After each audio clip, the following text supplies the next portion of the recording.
Bloomberg Audio Studios. Podcasts, radio, news.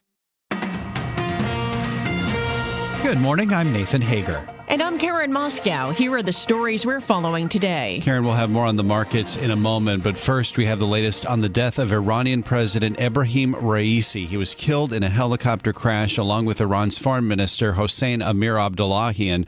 The wreckage was found yesterday in a mountainous area of Iran. Dense fog hampered rescue efforts.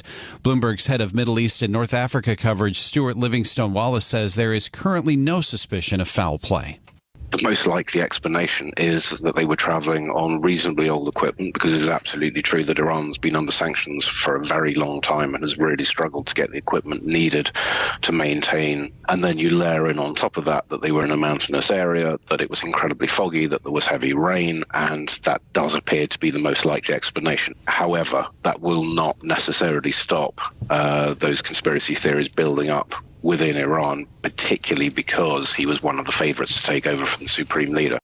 Bloomberg's Stuart Livingstone-Wallace says the 63-year-old Raisi was an ultra-conservative cleric who won the presidential election in 2021 and had been seen as a favorite to succeed Ayatollah Ali Khamenei, Iran's supreme leader.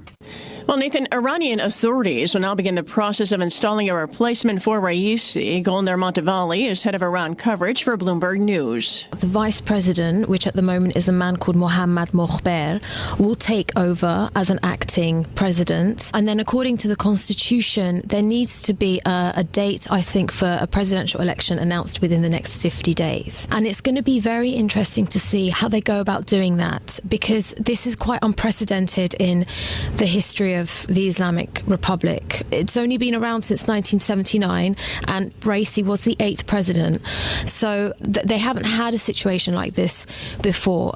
And Bloomberg's Golnar Montevali says Raisi's death comes at a time of turmoil in the Middle East as the war in Gaza between Israel and Hamas rages. The conflict has edged Iran, which backs the Islamist militant group, and Israel closer to all-out conflict. Well, meanwhile, Karen, Benny Gantz, who is a popular centrist member of Israel's three-member war cabinet, has threatened to resign from the government if Prime Minister Benjamin Netanyahu does not adopt a new plan within 3 weeks.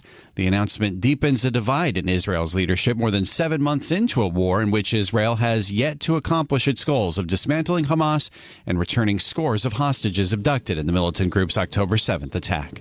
Well, Nathan, President Biden came face-to-face with some of the campus unrest that's come out of the war in Gaza. The president gave the commencement address at historically black Morehouse College in Atlanta. What's happening in Gaza and Israel is heartbreaking. Innocent Palestinians caught in the middle of all this. Men, women, and children killed or displaced in desperate need of water, food, and medicine. The president called the situation in Gaza and Israel heartbreaking and said he's working around the clock to get more humanitarian aid into the region. Leading up to the president's speech, Glass valedictorian D'Angelo Fletcher gave an impassioned call for peace. It is my stance as a Morehouse man, nay, as a human being, to call for an immediate and a permanent ceasefire in the Gaza Strip. Several students and at least 2 faculty members showed solidarity with the Palestinians during the ceremony. Recent polling shows significant numbers of young and black voters disapprove of President Biden's support for Israel and its war with Hamas. Let's turn to legal news here in the U.S., Karen. The criminal hush money trial of Donald Trump is coming to an end, perhaps as soon as this week. Bloomberg's Amy Morris reports. Former President Donald Trump will be back in court again today as his hush money trial enters its final phase. Expect to see Michael Cohen, Trump's former attorney and former so-called fixer, on the witness stand for more cross-examination about alleged hush money payments. The judge has told defense lawyers and prosecutors be ready for closing arguments as soon as Tuesday, and he told the jury to be prepared for a session on Wednesday, which is normally their day off. All of that depends on whether Trump testifies, and we could find that out today. If Trump does take the stand, it could delay the close of the trial by a few days. The jury is expected to get the case sometime this week. Amy Morris, Bloomberg Radio. All right, Amy.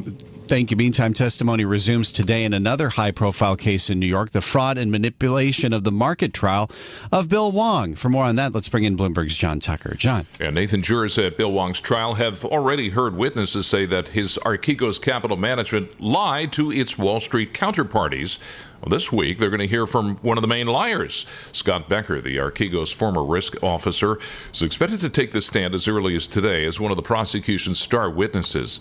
He was a key Archegos contact for the banks, and the jury has been played recorded conversations in which he reassures them Wong's family office is fine, even as it's collapsing. Becker has already pleaded guilty. He's going to testify as a cooperating witness. He's expected to say that he was directed by Wong to lie to the banks, which ultimately lost $10 billion trading with Archegos. John Tucker, Bloomberg Radio. All right, John, thank you. Turning to the markets, earnings season winding down, but we'll be getting reports from a number of high-profile technology companies this week. We get a preview from Bloomberg's Charlie Pellet. The week's big earnings event comes Wednesday after the bell when we hear from chipmaker NVIDIA. Upbeat first quarter results have pushed Wall Street to boost profit projections for the 3 months through June. Katrina Dudley is portfolio manager at Franklin Templeton Investments. If we look at what's happened during this recent earnings season, you're really seeing that in the stock reactions. We're seeing disproportionate moves down when companies are not meeting earnings expectations and slightly better moves up when they are. Among the other tech names this week, Analog Devices and Palo Alto Networks also reporting this week. Retailers including Macy's, Target, TJX, and Lowe's. In New York, Charlie Pellet, Bloomberg Radio. All right, Charlie, thank you. Well, one of Wall Street's most prominent bears has just turned positive on stocks. Morgan Stanley's Michael Wilson. He now sees the S&P 500 rising 2% by June of next year. That is a major about turn from his view that the benchmark would tumble 15% by this December. The strategist, whose bearish 2023 outlook failed to materialize as markets kept rallying, finally gave in. Mike Wilson is boosting his target for the S&P 500 to 5,400 points from 4,500. And Nathan Xander Schauffele captured his first major victory at the PGA Championship at the Valhalla Golf Club with a 21-under performance. We'll have full details in 3 minutes in sports. Time now for a look at some of the other stories making news in New York and around the world. For that, we're joined by Bloomberg's Michael Barr. Michael, good morning. Good morning, Karen. It has been nearly 2 months since the Dali cargo ship collided with the Francis Scott Key Bridge in Baltimore. This morning, the vessel is set to head back to port. The ship is set to be refloated and moved about 2.5 miles upriver to the Baltimore Marine Terminal. Last week, a series of controlled explosions broke up pieces of the bridge that were pinning the ship down. The ship's crew of 21 people have remained on board since the crash that killed 6 construction workers on the bridge. In Ohio, a Hamilton County judge could rule today on the constitutionality of one of the nation's strictest abortion bans. Last November, Ohio voters chose to enshrine the constitutional right to make and carry out one's own reproductive decisions. It prohibits an abortion ban in the state after an ultrasound can detect a fetal heartbeat, which can be as early as 6 weeks before most people know they're pregnant.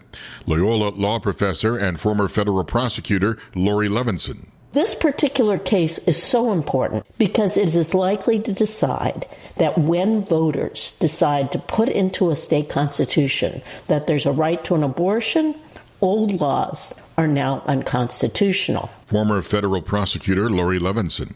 Taiwan's new president, Lai Ching-te, is in inaugurations and his speeches in urging China to stop its military intimidation against the self-governed island Beijing claims as its own territory. Lai was sworn into office in a ceremony today after he won an election earlier this year. A Senate bill setting federal standards for rechargeable lithium-ion batteries in e-bikes and scooters is set to become law. The House overwhelmingly passed the measure last week, spearheading the effort New York Fire Commissioner Laura Kavanaugh, who says she had to take the issue national because of the volume of these dangerous batteries. They come in the tens of thousands in through the ports, and then we have to go confiscate them one by one. You really just can't keep up if you're doing that. And so we knew that we had to go to the federal government to stop that influx of the bad batteries. Senate Majority Leader Chuck Schumer of New York is a co-sponsor of the bill. Global news 24 hours a day and whenever you want it with Bloomberg News Now. I'm Michael Barr, and this is Bloomberg, Karen. All right, Michael Barr, thank you. Time now for the Bloomberg Sports Update with John Stashower. John, good morning. Good morning, Karen. It was the first home Game 7 for the Knicks since the loss to Indiana back in 1995. That was by 2 points. This loss by 21 at the Garden. The Pacers were hitting their shots all day. They finished shooting 67%. They were above 80 for most of the first half. Knicks at one point did trim a 22-point deficit to 6, but they got no closer. Lost 130 to 109. Indiana seeded only 6th in the East, but they were the 6th highest scoring team in NBA history in the regular season. They'll play Boston now in the East Finals. The Knicks blew series leads of 2-0 and 3-2. Injuries seemed to catch up with them. OG Anunoby's return from the hamstring injury lasted only 4 minutes. In the second half, Jalen Brunson broke his hand. Also, a Game 7 in the West, Minnesota came from 20 down in the second half and won in Denver 98-90. The Timberwolves will play Dallas in the West Finals. At Valhalla, the first PGA Championship since 2005 that was decided by a birdie-making putt on the 72nd hole. Schauffele for the win. Putter back, ball up to the cup, curls around and drops to the bottom. Hands raised in victory. Xander Schauffele, the winner of the 106th PGA Championship, sets a major championship scoring record of 263 and 21 under par in Louisville. The X-Man crosses the finish line first. Less than one call heard here on Bloomberg Radio. Schauffele started with that opening round 62 and at the end held off Bryson DeChambeau. Schauffele's first major title comes after finishing the top 10 12 times. Then there's Nelly Korda. She won the LPGA in Jersey City. She's won 6 of her last 7 tournaments. Yankees have won 7 in a row over the last 6. They've only allowed 6 runs. This time Carlos Rodon 7-2 over the White Sox. Mets salvaged one in Miami, winning 7-3. Hall of Famer Jim Otto has died at 86. He was the center on those great Oakland Raider teams. John Stashower, Bloomberg Sports. Karen, Nathan. Coast to coast on Bloomberg Radio, nationwide on Sirius XM, and around the world on Bloomberg.com and the Bloomberg Business app. This is Bloomberg Daybreak. Good morning. I'm Nathan Hager. We continue to track developments in the Middle East following the death of Iranian President Ibrahim Raisi and other government officials in a helicopter crash in the mountains of northwest Iran. For more, we are joined now by Bloomberg's Europe, Middle East, and Africa news director, Rosalind Matheson. Roz, good morning. First off, what do we know about the circumstances surrounding this crash? I understand there was dense fog at the time.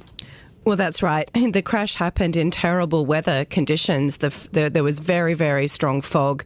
It's now also turned to snow and mud, which has made the rescue effort initially very difficult. It took them many hours just to reach the crash site. But it does seem like weather really played a part in this crash. And as we know, 9 people were on the helicopter and were killed, including President Raisi, the foreign minister, some senior local officials, Raisi, security chief, and also obviously the pilot and crew, and that's now being confirmed. And in the last few minutes, we've had comments from the Supreme Leader, Ayatollah Khamenei, on X, talking about his sorrow at the news. And so it does seem like this was just a terrible accident. There's no hint of foul play so far, although Israel did protectively come out and publicly say it had no hand in this, but no one's really suggesting that.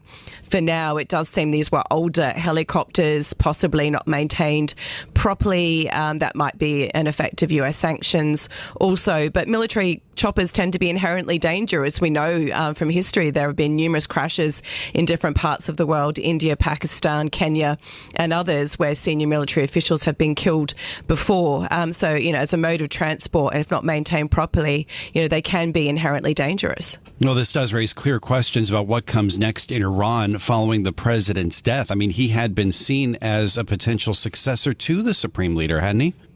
Well, that's right. He and Khamenei's son were seen as the 2 most likely successors. So obviously that changes that equation and opens up real questions about longer-term succession. I mean, in the immediate term, his deputy, the first vice president, is stepping in as president in an interim basis. That's till an election can be held, will likely be within 50 days. The question is, who do the senior leadership see as their preferred candidate in that election? Because, of course, they are elections but they're very, very carefully managed in that process. And so it's really a factor of who do they want as their preferred candidate in that election. Do they allow a somewhat reformist candidate to run, even as a tokenist gesture? Because, of course, turnout was very, very low in 2021, so they want that higher this time around. But either way, the message will be very clear that they want continuity and they want retained control. And if we do see continuity, what could that mean potentially for the war in Gaza? What could it mean for relations with other neighbors in the region? Well, it's unlikely to affect the trajectory of the war between Israel and Hamas. In Gaza, of course, Iran is a strong backer of Hamas, but that seems to have its own trajectory. And Iran's relationships with its various proxies, be it Hamas, Hezbollah and the Houthis in Yemen, is unlikely to be unchanged because they were managed by the military and not by Raisi himself or that side of things. It'll be interesting, though, to see if anything changes in the relationship, particularly with Saudi Arabia. Of course, we had that move towards the restoration of ties last year. It's been a little bit bumpy, but at least an effort to develop some kind of proper relationship between Saudi Arabia and Iran. And that's the one that's going to bear watching because, of course, at the moment, we're also aware of issues in Saudi Arabia with the king's health there. He's elderly and it seems in increasingly declining health. And that then raises the question of whether the Crown Prince formally takes over at some point. So you could have changes in both Iran and Saudi Arabia in quick succession, and that could raise questions about the future trajectory of that relationship. This is Bloomberg Daybreak Today, your morning brief on the stories making news from Wall Street to Washington and beyond. Look for us on your podcast feed at 6 a.m. Eastern each morning on Apple, Spotify, and anywhere else you get your podcasts. You can also listen live each morning starting at 5 a.m. Wall Street time on Bloomberg 1130 in New York, Bloomberg 99.1 in Washington, Bloomberg 106.1 in Boston, and Bloomberg 960 in San Francisco. Our flagship New York station is also available on your Amazon Alexa devices. Just say, Alexa, play Bloomberg 1130. Plus, listen coast to coast on the Bloomberg Business app, SiriusXM, the iHeartRadio app, and on Bloomberg.com. I'm Nathan Hager. And I'm Karen Moscow. Join us again tomorrow morning for all the news you need to start your day right here on Bloomberg Daybreak.